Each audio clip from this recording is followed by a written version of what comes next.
everybody, and welcome to our panel.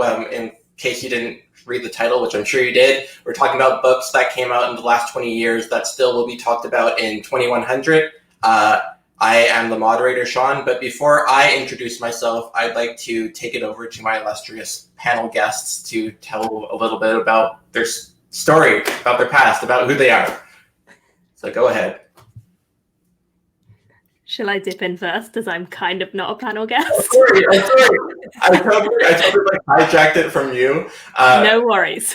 No, you go. You say your thing. So, yeah, we are doing a panel. I'm not actually going to be part of the panel, but you can see there's loads of amazing panelists. This is part of the CoNZealand Fringe kind of content. So it's an extra load of panels that are going on, and you might have seen them on Twitter and so on.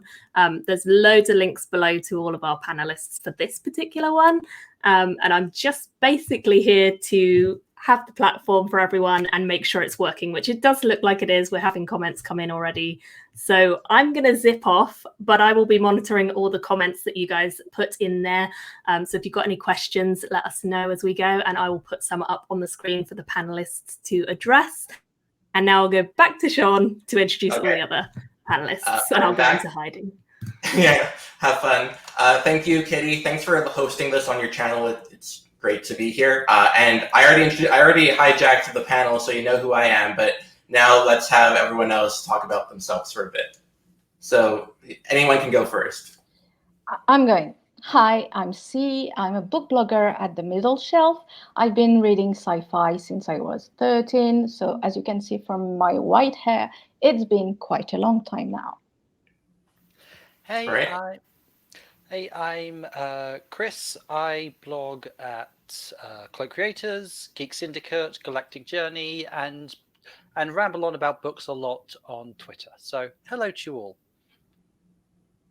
Stu. Hi there, I'm Stu. I'm an author, but also I write a blog where I typically discuss things that get me excited.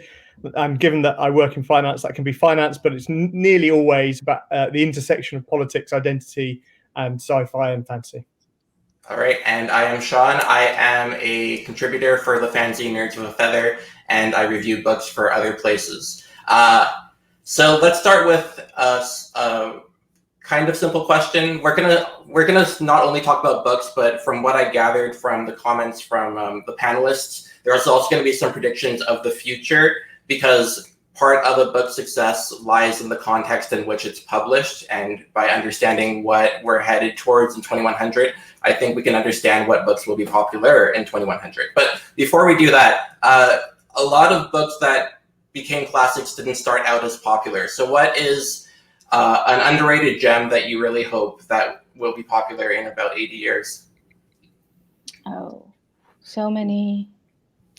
I think one I'll go for is possibly An Unkindness of Ghosts by Rivers Solomon, because I don't think that got sort of like some sort of attention within the blogging community, but didn't really get sort of a lot of mainstream attention. But it's one that feels like it's bubbling up, and it's one that feels like it's one that can continue to be relevant for quite a few years to come. I think on a similar vein, also I would put Terra Nullius by Claire G. Coleman, which didn't really get much attention outside of Australia when it's published. But again, it's one that I'm regularly sort of like seeing creeping into people's consciousness. It's one that sort of like, as soon as someone reads it, they'll then recommend it to 3 or 4 other people. So I imagine that those ones that could do, and I really hope they do get more attention in the future. Yeah.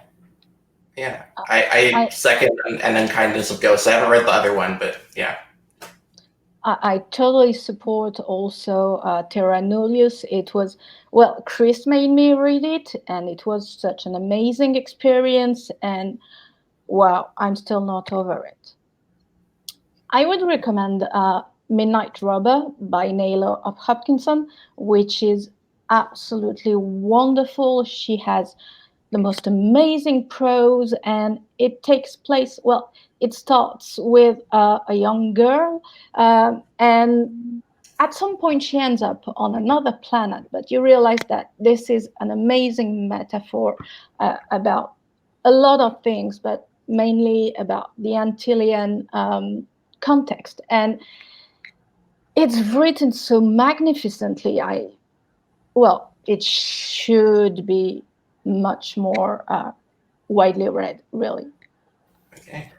I think that's definitely the case with all of Nalo Hopkinson's books, because you look at other ones like Brown Girl in the Ring or The Salt Roads, they are incredibly lyrically well written, and they have beautiful messages in there, and they really will. They just don't seem to have got either the attention, but also they don't seem to have the same distribution, and also like they don't seem to be reprinted regularly as something that they should be. So, for example, we might get 100 copies of an Erica Rice Burroughs or a Heinlein reprint every year.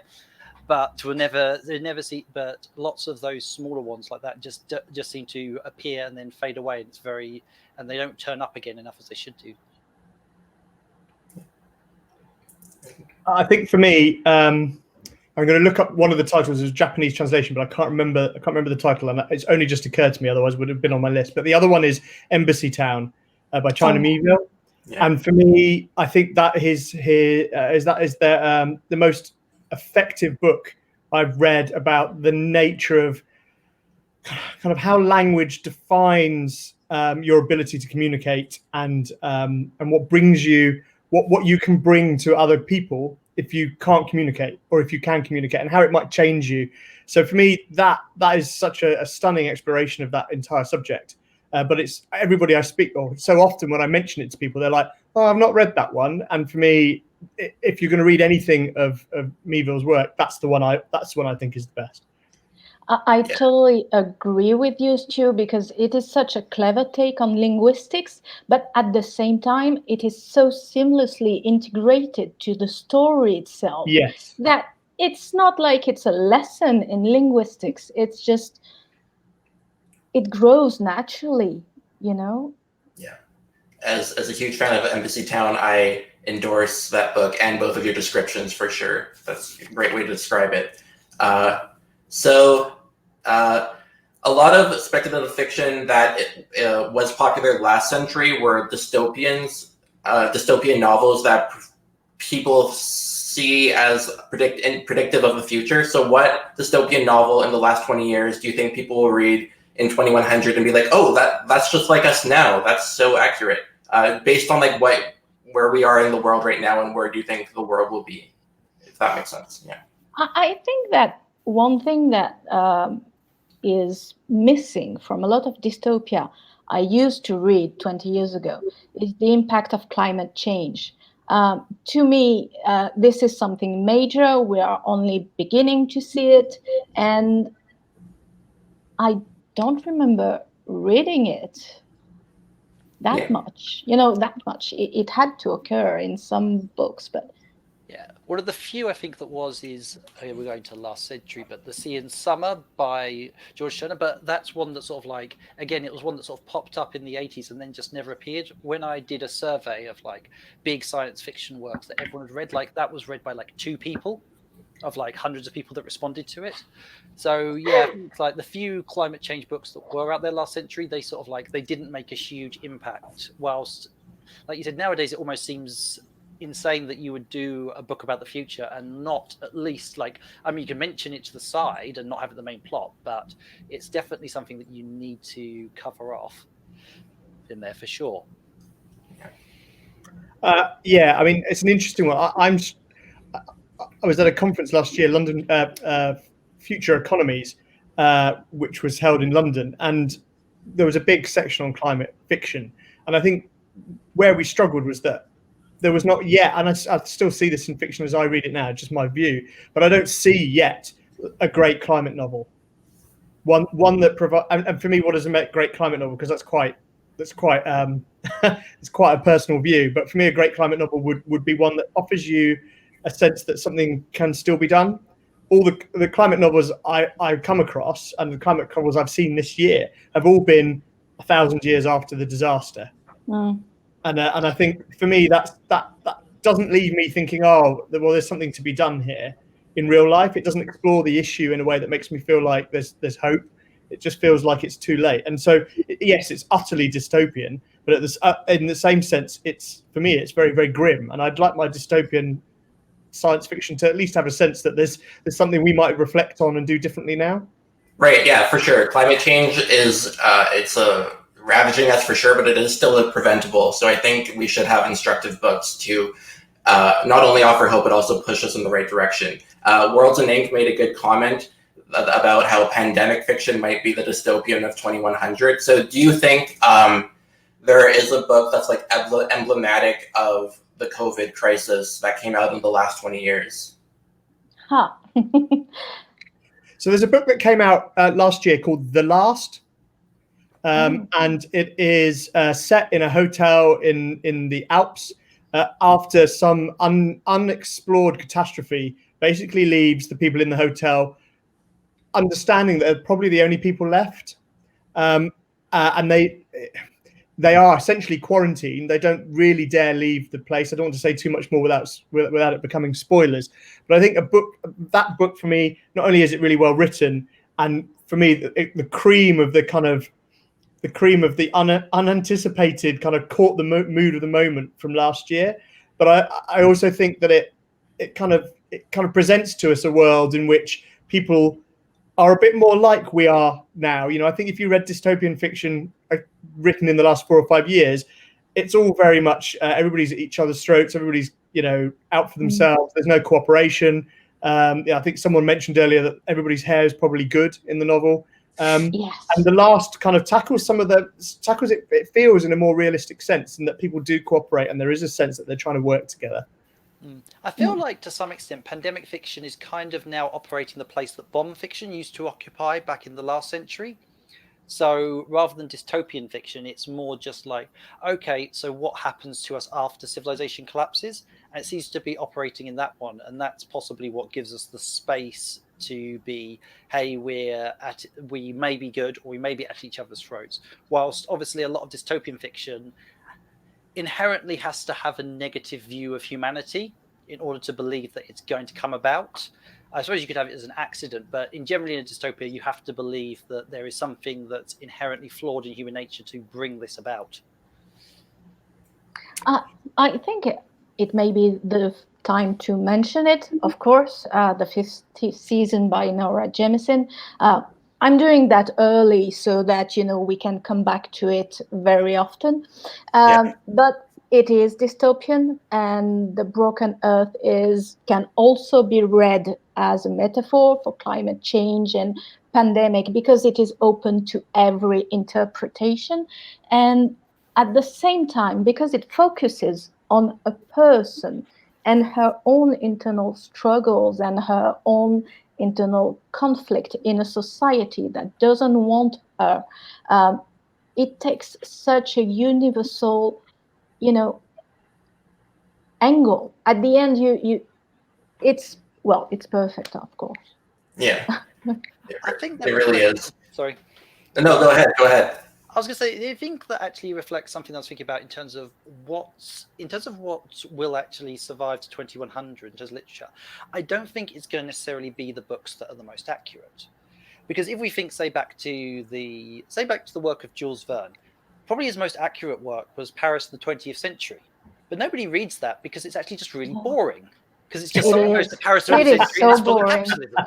It is so boring. It isn't a great book, but you're right. Exactly. But what people like is something like, if you put in the alternative, which is H.G. Wells' The Time Machine. Now, we're not all Morlocks. We're not all Morlocks and running around in underground tunnels and being eaten by the rich. But what's that able to do is, one, it's a very well-written book, and two, you're able to keep applying it to situations. So he was commenting on Edwardian society, but you're able to see stuff to do with human nature and the way in which power is always consolidated with one group and so on. I think that's why a work like The Broken Earth is more likely to survive than one necessarily that's exactly predictive of the future, because what it is it's not so much that we want books that are going to be exactly like we are in 2100. What we're going to be remembering is books that are able to still speak to us in new ways in 2100. So may I also mention Old City, going back to climate change, another one that I read thanks to Kris, because Old City happens in the very near future. So there is climate change. It is the start of the novel, but at the same time, it happens in the capitalist system that we know in a future New York, which is like the actual current New York, but worse.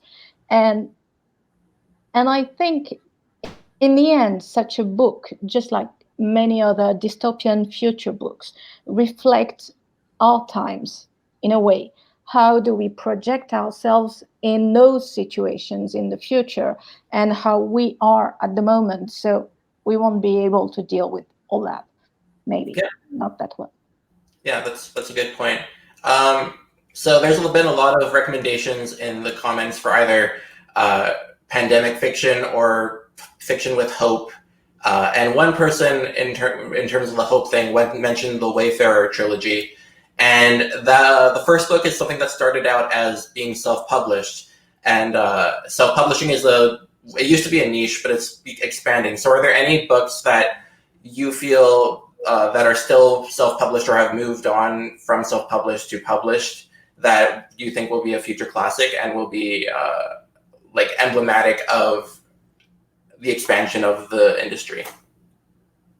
If that makes sense. Any self-published? No, or even like The Martian, which started out as self-published but then moved on. But if not, we can move on to another question. I think it's very hard to tell with that kind of thing, because the thing is that so we might hope that some of it becomes classic. Like it can be. I think there is some great self-published out there, but it can be very variable. But one of the problems is if they don't. I think a lot of them, if they aren't going to end up getting onto a major publisher at some point, they're going to end up being lost in the mass of other books coming out. And I just don't know, unless it sort of like really gets picked up and revived by some people, whether it's really going to get. Whether it's really going to last the test of time. I think that's just one of those things that's unfortunate. So, excellent recommendation there of the Mummy Tale of the 22nd Century. That is a brilliant book and also quite recommended. So I've got one which was by F.D. Lee called In the Slip, which came out last year, which I thought was pretty good, and is the type of book I thought it was of a quality. Which certainly puts it in the kind of top 10% of self-published, which is the type of stuff where I kind of look at it and think that's the type of stuff that agents and editors are gatekeepers in the more traditional part of the industry would be looking at and going, actually, that's the type of thing we would publish as well. Mm-hmm. So I would highly recommend In the Slip. Okay. Yeah. Well, okay. Good book recommendations. So we talked about dystopian novels. So that's one subgenre that could be still popular in the future. But are there any subgenres that you either think will be popular in the future or that you really want to be popular in the future in 2100? Any that stick out? And if so, what is a good book from that subgenre? I would love to read more weird fantasy, and I hope, and by weird fantasy, I mean something like Under the Pendulum Sun by Janet Ing, of which I am a big fan. And I think it offers something that isn't bound by the rules of genre, and I hope to see the literature going further that way. You know, to me, this may be something that should be explored so much more and read so much more widely to stop being constrained by boundaries, you know.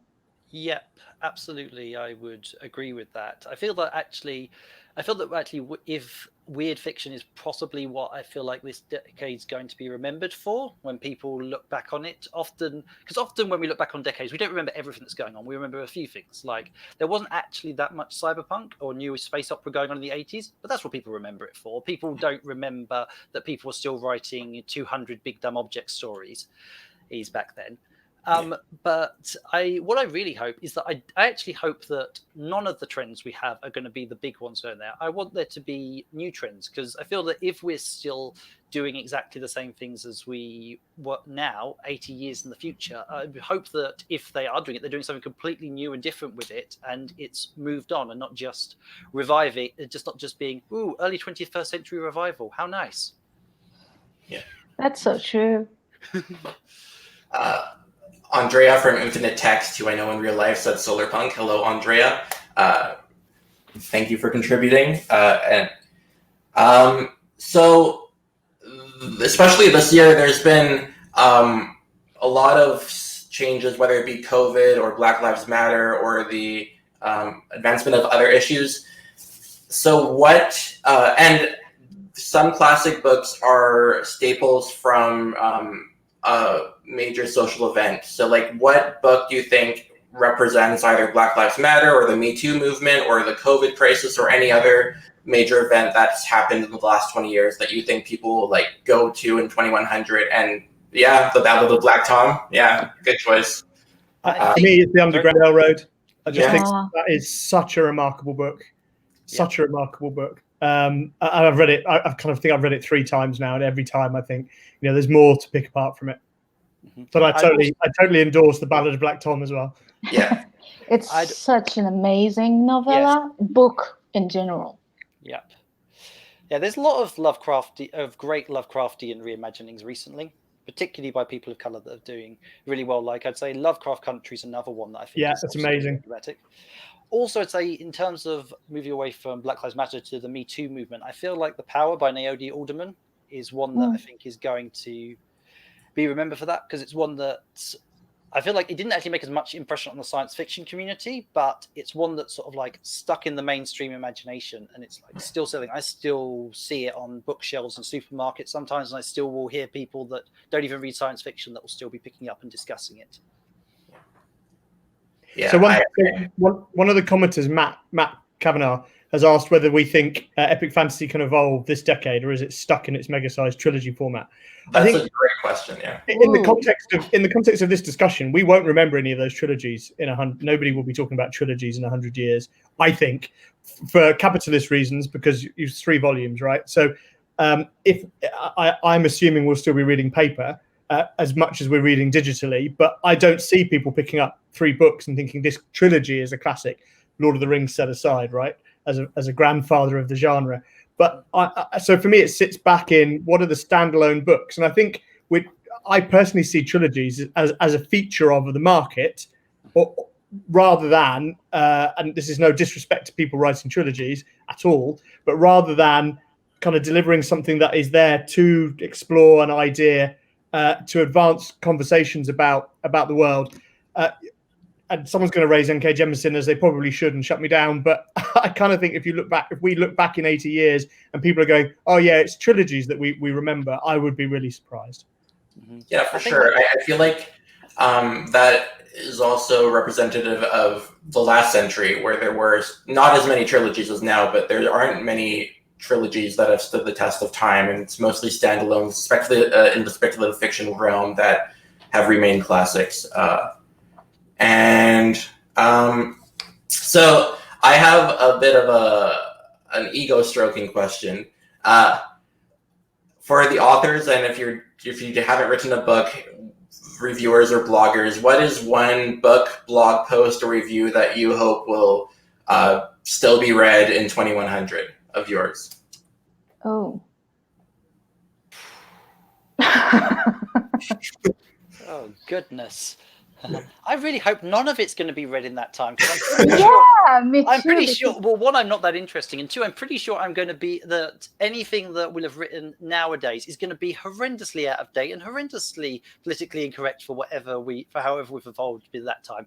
I really hope that I'm not going to be picked up, because probably people will be saying, "Oh, look at the bad writing that was done in 2010s. It's terrible." I tend to write my reviews, just pretty quickly, and it's full of mistakes also, syntax, grammar, all the stuff. So yeah, don't remember it. Just remember the books I'm talking about, because I think they are good. Yeah, well, I mean, if you're passionate about a book, sometimes it bleeds into a review, no matter how fast you type it. And passion is infectious, so you never know. Stu, what about you? So quite a big thread of what I write about when I'm not, and it's whether I'm writing books or whether I'm writing blog, is about identity and about who we are, what it means to be us. And if I was going to pick one thing, I wrote a post for as part of my role as a Clark Award judge this year, and it was about where we are right now in terms of diversity in genre publishing, or the utter lack of it. And if people would look back in 100 years and kind of look at that as a historical document and say how quaint, how things have changed, then I'll be very happy that they'll be able to look at it and go, look how far we've come. Yeah. Good. And I highly recommend people read your posts about the Arthur C. Clarke Awards, because it is a good read. Copratic, sorry if I'm mispronouncing your username, but they mentioned that The Giver is something that's widely beloved, but it's part of a quartet and no one really knows that. So maybe we'll be in a world where like the first book in a series becomes really popular, like the first Mistborn becomes a classic, I don't know, and then everyone forgets that there were sequels. Who knows? That would be very interesting, actually, because I'm thinking about two trilogies that I love, and when you read only the first book, you have a very different view of the story as a whole. The first one is the first one in Rosewater, in the trilogy Rosewater by Teddy Thompson, because if you read only the first one, it is so nihilistic. Okay, sorry, I don't know how to pronounce it. That's Nihilistic? Right. No, that's right. Yeah, okay. Yeah. Either way, you got me. You know, at the end of it, because Caro walks away, so it's such a bleak view compared to the complete story. And the other one is Dawn by Octavia Butler, which is, okay, not in our time frame, but you end up with a complete different view if you read only this one than when reading the whole trilogy, because it's the same way. You end up with something that feels so charged by the moral and ethical dilemma. So it's very interesting. Yeah. I'm very curious also whether or not, though, on that grounds, whether or not shared universe stories are going to, whether or not we will have one from them, or whether or not we'll have lots from them will be remembered, or whether none of them will be remembered. I was thinking, for example, like one of the books that sort of like everyone seems to be excited about when they talk about it is sort of this is Night Watch by Terry Pratchett, this Squad series. Everyone seems to love that, but you can't really read it as standalone. It only makes sense if you've read like all of the other Watch books beforehand. So then, like, is that really going to be remembered in that way if you're like, oh, but it's really good, but you have to read these 6 books beforehand? And then also, the same token, the Zaya series, I believe that's the correct pronunciation, by Elliot Dibadard. So those, none of them need to be read for each other, but they do complement each other. And then so will they, if they do survive in the future, will they all be collected into like a big volume and done together? Or will it be just like, say, people will pick up a Red Stage Drifting or the Tea Mask and the Detective? It's all I don't know, but it's an interesting thing. I don't agree with you about Night Watch because, people who follow my Twitter feed know about my gran. My gran, she discovered Terry Pratchett at 85 because of me. And she's like me, she doesn't read stuff in the good order. So she actually, Night Watch was the second book in the watch she read. She only read God's Gods, and then she skipped to Night Watch. Why? Because she liked the title.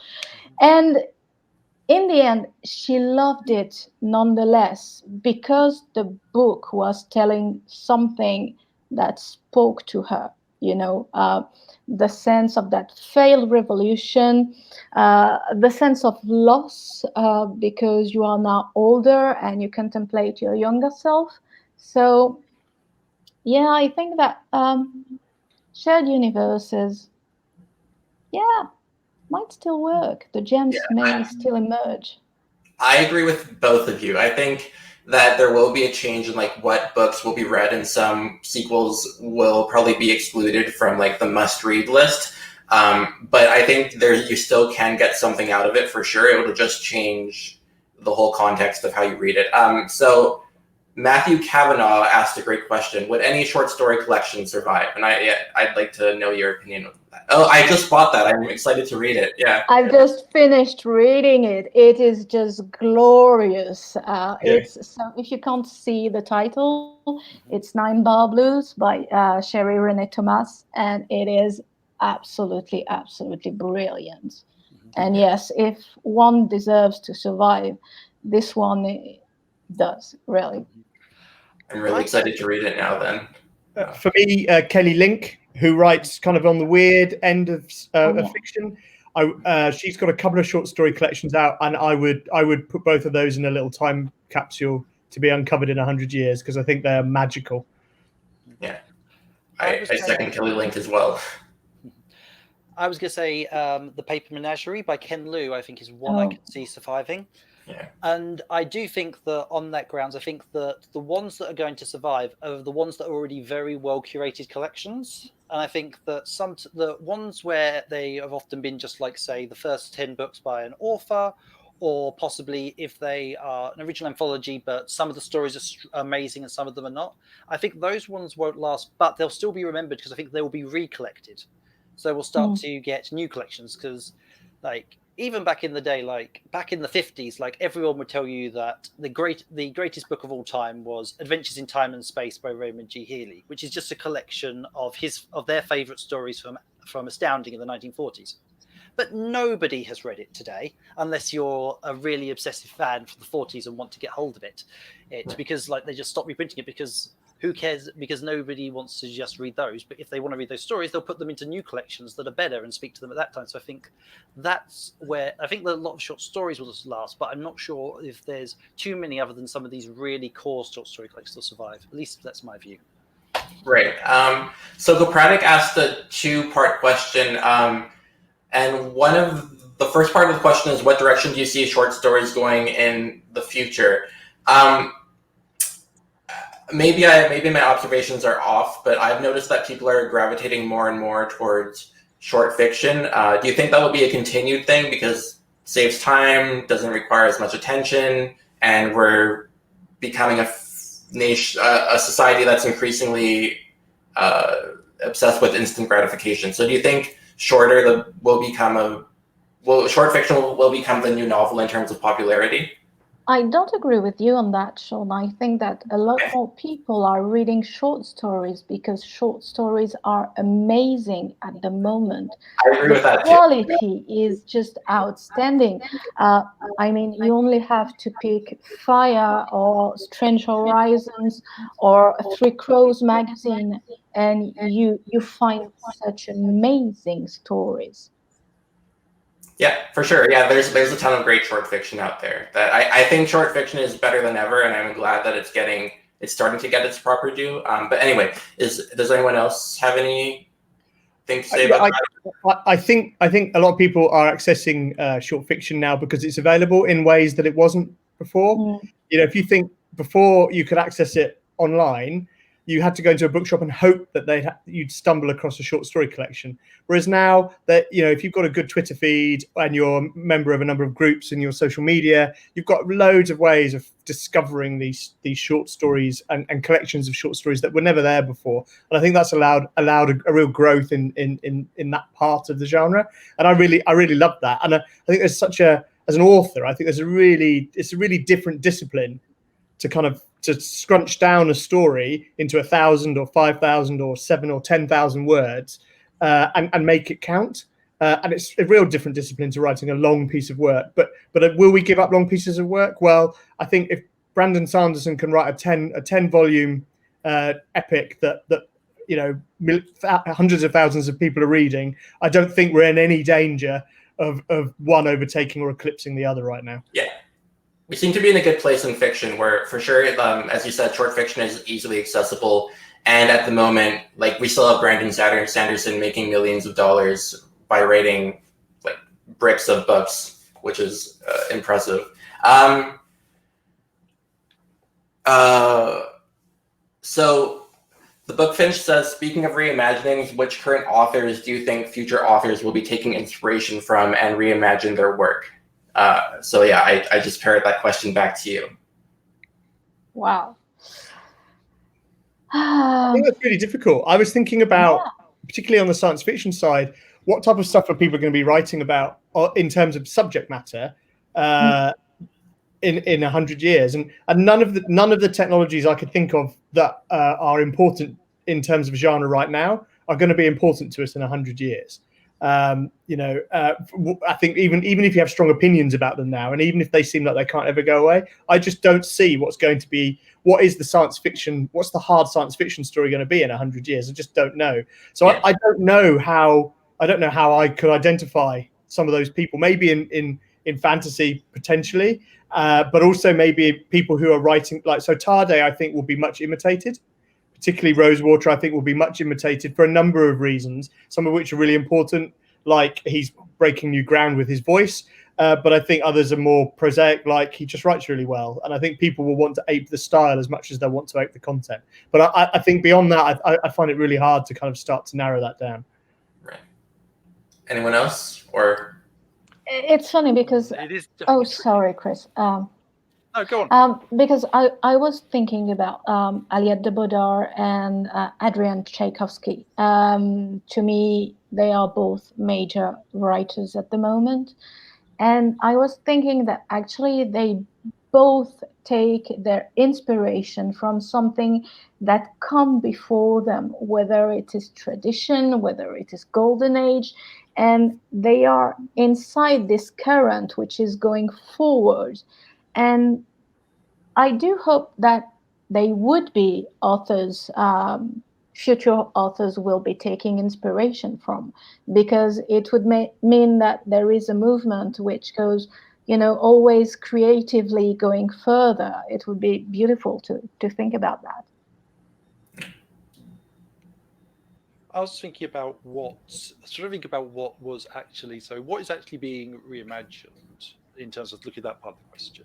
I think what it often is it's works that a lot of these people would have encountered when they were younger and liked, but they also recognize the problematic aspects. So it's almost trying to square the circle a lot of the time with reimagining. It's going, okay, there's some bits of this I like, but there's some bits of this that I really don't. And I feel like there's definitely something more something more in here that isn't being explored that I could get out of it. So I think it's honestly going to be stuff that we consider maybe to be sort of like really exciting. That maybe sort of like some people consider really exciting now, but then sort of like there's areas in which there could be significant improvements to it. Problem is working out exactly what that is very hard whilst you're inside it. But I imagine it's probably going to be maybe more the space adventure stories that we have, things like the Martian or the Expanse series, where people pick it up and go, and it looks great now, but then there'll be some elements of it that are just not going to date well. I feel like possibly also the free body problem and that series, I feel like that's going to be one that's going to be very interesting for people to reinterpret in the future, because it's got lots of interesting elements, but even now some bits of it look a little hokey, and there's some things that sort of like I occasionally go, I'm going to have to overlook that sometimes. Yeah. I remember, sorry. No, go Do you on. want to go, Stu? I remember, when we arrived in 2000 and everyone was making fun of how people imagined the year Y2K in the past, with all the spaceships and all the stuff. And I think that 100 years later, they will probably laugh just as much as we did when we turned the century. Yeah, it's definitely tricky to try to show technology in the future, because it's arguably the most rapidly developing part of our life that's happening right now, and it's only a matter of time before it catches up and then surpasses the futurist book. So since we're CoNZealand adjacent, is there any piece of work, either novel or short fiction, that is nominated for a Hugo this year that you think deserves to still be read in 80 years from now? Is it the moment when I say that I don't remember who is nominated for Hugo? That's okay. I'm looking it up. Okay. I don't have them off the top of my head. So going to look it up too. It's okay. I feel the novellas category rather than the novel category for me, I feel like is ones where there's some amazing strength in there, and ones which I can see I would really hope that they would last, and I feel like they could still have interesting. So things like The Deep and This Is How You Lose the Time War still have very interesting things to say, and I feel like they're going to in the future. I'm very curious to see how the recent arrival of these sort of standalone novellas being sold, whether that's going to be something that's going to last, or whether or not that's something that's going to end up sort of like petering out, and some of them sort of like maybe sort of get lost even just because they're just because of the format they're in. But it's one that's going to be interesting to see whether or not those categories are still remembered compared to, say, novella category 20 years ago. I doubt if many people probably had read many of the things that were novellas, because they would be published in like a specialist collection and then rarely reprinted. Right. A lot of good comments from the viewers about good books. The Deep, I agree with. The Memory Called Empire, yes, this is how you lose the Time War middle game. Yeah. Stu, do you want to go? Yeah, you were talking about, just to go back a step to the last question and relate it to this, I think The City in the Middle of the Night represents, I think, a current within genre fiction right now. And people have mentioned hope punk in the comments. And I if I'm honest, I detest the label, because I think it mislabels both words in that label are not appropriately applied. But nevertheless, the thing that Charlie has achieved in that book, and others like Becky Chambers, is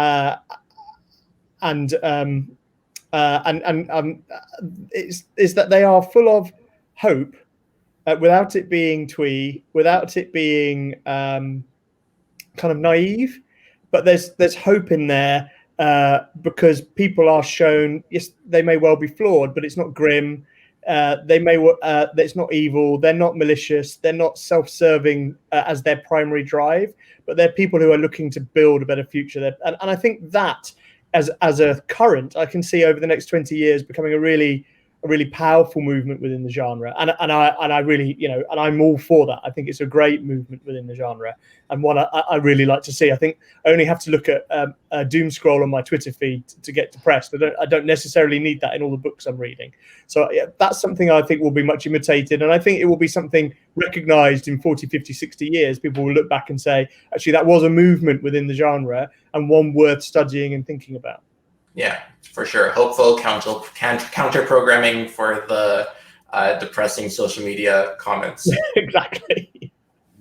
So I am out of questions, but we still have, I think, 18 minutes left. So if anyone either on the panel has questions or the viewers have questions, I'd love to hear them. One thing I wanted to bring up, which, we'll jump to Liz's in a minute, but it was just interesting that I decided to have a look up at what sort of like 80 to 70 years ago people were considering to be the absolute classics of the genre, or not the classics, but just the ones that were like the best of the genre at the time. So for science fiction in 1943, here's a poll that was done by Le Zombie, and here's the top 5 books of their time that they thought would be great. So Slan by A.E. Van Vogt, Final Blackout by L. Ron Hubbard, Space Hounds of the IPC by E.E. Doc Smith, Invaders from Infinite by John W. Campbell, and Forgetfulness by John W. Campbell.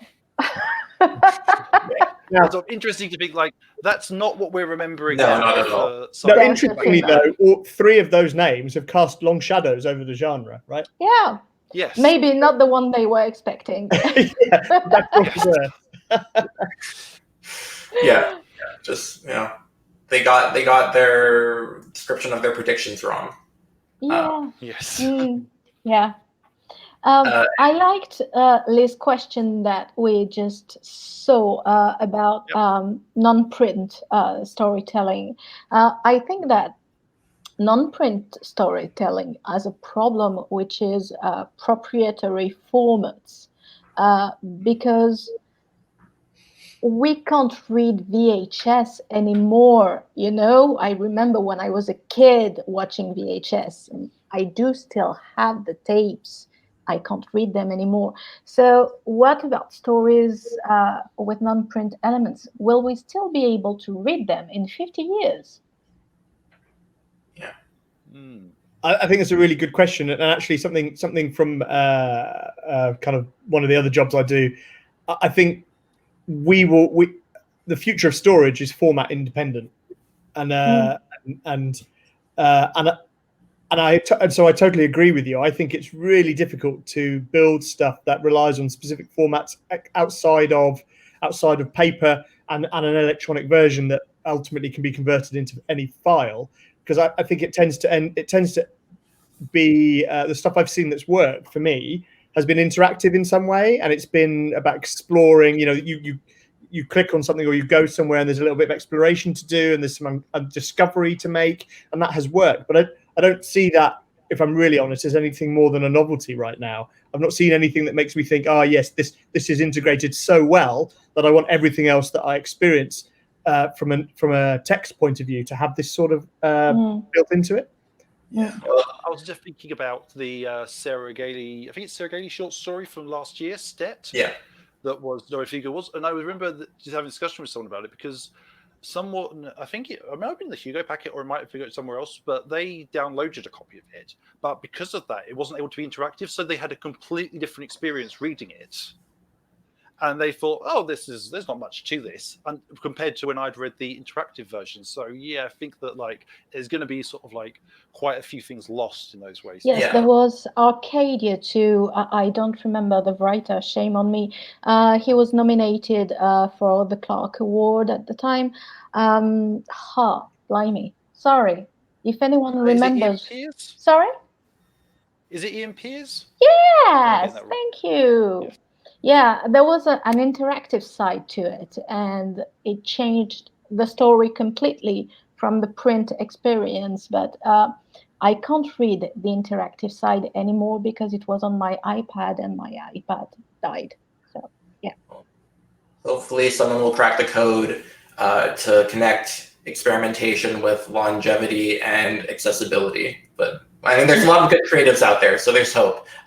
So my good friend Zach Morgenstern asked about how do you see the future of sci-fi children's work, art, and or graphic novels for older audiences? Do you think there's going to be like more of a crossover? There already is a bit of one, but do you think it's going to increase or decrease, or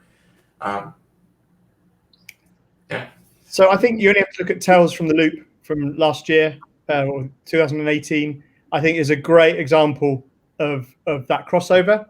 And I would love to see more of that. I don't know how you make it mainstream, and so good old capitalism comes in and says, is that necessarily ever going to be something that makes enough money for people to want lots of it? But I would lap it up personally. Yeah, same here. And I think it often is children's works, like they will actually often get even more remembered anyway. And I feel like it's going on there. So like you go to the 50s and people would be very stiffy about a lot of children's fantasy that was coming out of Britain at the time. But then that's also the ones we remember fondly. And I do feel like some of these barriers are starting to break down. And speaking about like children's graphic novels, that like they're often actually the ones that are outselling the sort of like, they're often like, you go to a bookstore, they're ones that are outselling, say, a Dark Knight's Metal that DC has decided to put out as a collection this year. Yeah. So. Yeah, I can't help. I've stopped at Diana Wynne Jones. Sorry. Okay, well, at least we got some interesting points. Sorry, just a little bit more on children's work specifically. Yeah, so sure. I have children who are 14 and 12, and they read a lot because I've trained them well. And I think I look at what they're reading now, and I look at what friends of ours, children who are the same age, were reading 10 or 15 years ago, and the market is radically different. You know, a lot of those friends with older children, they read Harry Potter and they read a couple of other series, and those were the big things that they read. And my kids can go into the shop now and they can look and they can and Harry Potter's just a tiny piece on the shelf because there's so many series, there's so many options for them. And I think that's a great thing because that is building into them a desire to want to read and to read because there's so many different worlds, so many different options for them. And when I look back at what I was reading at their age, I look at classics and I think Ursula K. Le Guin, for instance, I look at that and I think it's still relevant. But then I look at what my daughter's reading and I think it's going to find it really hard to compete with what you're reading because there's so much and it's so well put together and there's so many options for her to choose from that I kind of look at some of those classic books and I think they're a little bit stuffy. They're still brilliant, but they haven't aged into what my children want to read now. So I think there's a really big growing market there, and the more power to it because those people are going to come out of that period of their lives being adult readers, and I think that can only be good for all of us. If I I may agree. jump on that, I'm currently rewatching. Well, I'm currently watching for the first time Blake 7. I had never watched Blake 7, and the first few episodes, I was just shocked by the storytelling. You know, I grew up. It started at the time I was born in 1978, so I should know this kind of storytelling. But in fact, it was such a dated, kind of storytelling. And I wonder, in 80 years, will our way of telling stories be just as dated? My guess would be yes. We're moving at such a fast pace these days, and things are changing so often that and that actually goes into Adri's question. Will we still be reading in 80 years, or will we be watching popular future YouTubers do dramatic readings of past classics? So will we be changed that much? Where not only will the way books are written be changed, but will the way books are conveyed to the reader or listener in this case be changing too? I'm going to say two things. The first one is that studies are proving that we are at the moment reading so much more than we ever did. Why? Because before there were a lot more persons who didn't have access to books or who weren't taught how to read. So it's not a matter of we are reading less. It's awful. Civilization is collapsing. No, it's not. Well, yes, it is, but not for the same reason. As for the question, the second thing is, will we be able to read? Actually, will we still have the time, the resources, the leisure? I think that in one way or another, storytelling will always exist, because since humanity existed, it existed. It's part of us. So it doesn't matter that we will read as we do it at the moment. What matters are the stories. Yeah. And the Story Collector says, I do think oral storytelling will always be a thing, especially if you look at how audiobooks are selling like hotcakes. So yeah, that is true. There's still a fair share of readers, but people are changing the way. I do consider like audiobooks still reading. So people are changing the ways that they consume. Absolutely, and actually, the important thing for me about audiobooks is that what I've discovered is a lot of friends who don't read have discovered work through audiobooks because they do listen.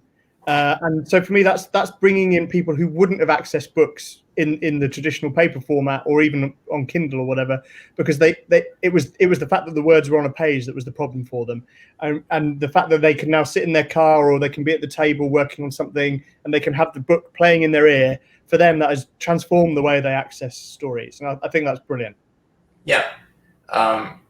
I do think we're in a good place where books still exist. Reading is still an option. It's just an expansion. It's not taking away from readers. It's just adding to people who didn't read in the past. Absolutely. And someone mentioned, sorry, Kris. No, you go on. I think it's good. Someone mentioned accessibility, and audiobooks are such an important part for people who are dyslexic, who are blind, or who have visual impairments, and they are still in contact with what literature is putting out at the moment. It's fantastic. Yeah. And I even remember when I was younger with audiobooks, like it was still on cassette tape back then, but I remember sort of like learning to read certain things where if I didn't have time with someone else, because my parents were both working, I would have an audiobook version. I'd be bought an audiobook on tape and then bought the actual book. And to them, what it was, then you could just follow along, and that way, then I was learning reading interactively, even if there wasn't someone around there to talk to me. Yeah, and I know people who do that for various reasons, and like some people think it augments the experience to have it both, like seeing the words and listening to it. It's like you're getting double it's the same content, but you're getting double the power of it, and you're also getting different interpretations. Like what you may read in your head may sound different from what the audio reader is expressing, and that could definitely change your interpretation of the story. Any more questions? I think we have like 5 or 6 minutes left. So, or did anyone else want to expand on the whole audio thing, or are we good there? Oh, or I can show up books and you tell me if you think that they will still be read in 80 years. Okay, that one. All right. Ninth The Rain. Ninth Rain. Yeah, by Jane Williams. Yeah. Posterity. What do you think? I think so. It's a good one. It's a good one. I feel it's going to be sort of like, I don't think it's going to be one that will sort of like be one of the absolute sort of like classics, but I feel like it's going to be one of the ones that sort of like fantasy fans are going to sort of like keep talking about and reading. Just like there's people that sort of like really remember the days of fantasy in the 80s, and there are sort of like those big titles that are there, and I feel like that's one that's going to go in there. Also, I feel like just looking at, because I developed my own list of what I would like to be in the future. In similar note, I also feel that actually some of the slightly more literary fantasies that have been coming out of the last 20 years, I'm hoping are still going to be read. Things like I was thinking about The Goblin Emperor by Catherine Addison, Sorcerer to the Crown by Zen Cho, and more recently Kingdom of Souls by Raina Barron. Because I feel like they're still like, they show a great deal of skill and style, and there's still going to be, and there's still sort of like interesting elements that you could discuss with them. They're still relevant, and they still are also just a fun read to go through, and you can definitely just pick them up and enjoy them. Which, I mean, I'm pretty sure that some people will still be reading Jonathan Strange and Mr. Norrell, and I think that's a great book for the years, but at the same time, it's a very hard one, I find, to recommend to people, because I say it's brilliant, but it's also over 1,000 pages long, and you have to read a lot of footnotes. Yeah. The BBC And it show doesn't is tend to good. get people to pick it up. Yes.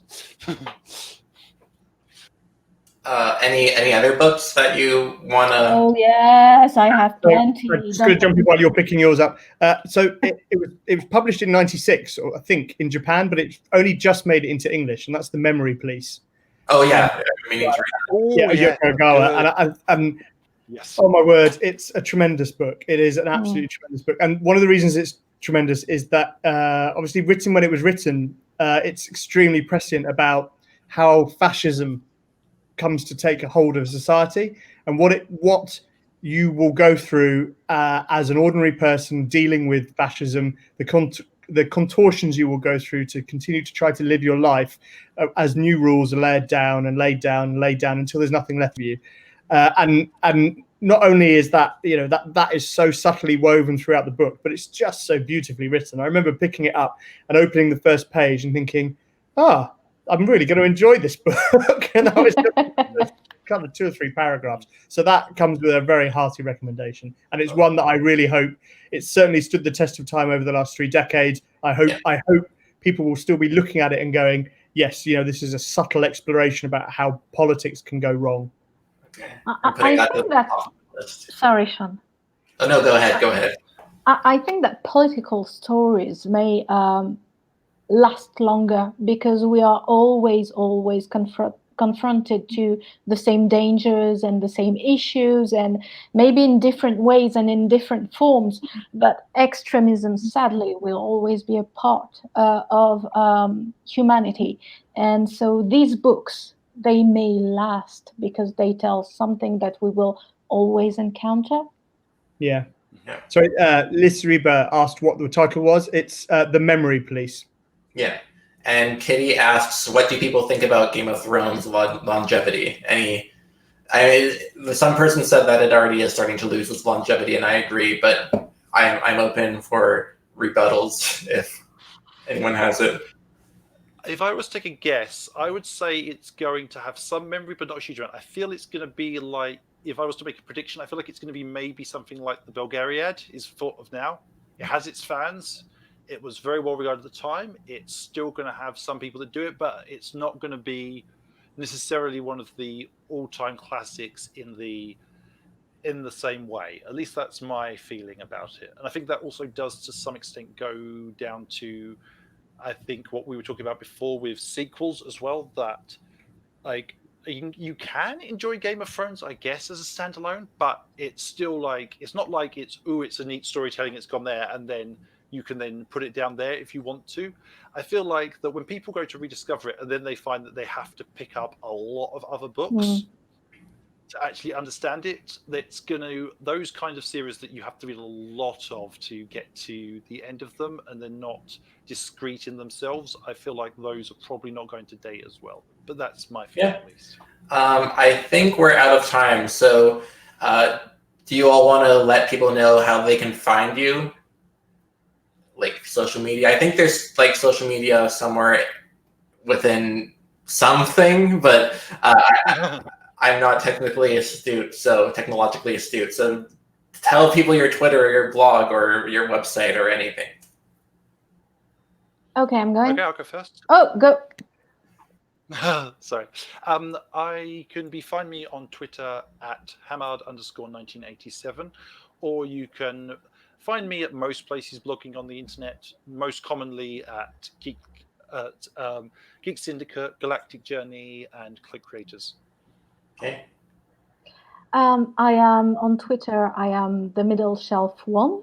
Don't forget the one, because the other one I think is building shelves, really.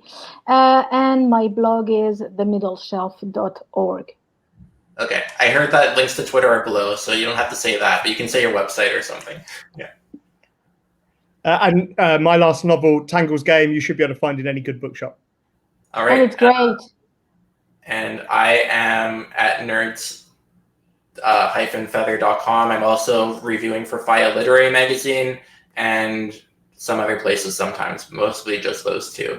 And yeah, thanks to the panelists for facilitating such a great discussion. Thanks for the viewers for asking such great questions too, and being very interactive and being nice and amazing. And I think we've covered everything that I wanted to cover. So thank you very much. Oh, I think Kitty's coming on. I'm back to end things. No, thank you guys. That was really interesting. I was listening along the whole time and nodding and sighing and so on. But it was really interesting. So yeah, I'm sure everyone in the comments had a great time. We had some great discussions. So thank you to you guys. Thank you very much. Thank you. Thank you for hosting. Bye. And there will be other panels as well. So if you guys want to go and check out the timetable, that's also linked below to the other sort of fringe content. So thanks everyone for joining us. Have a great rest of your day. Bye. Thank you. Bye. Thanks.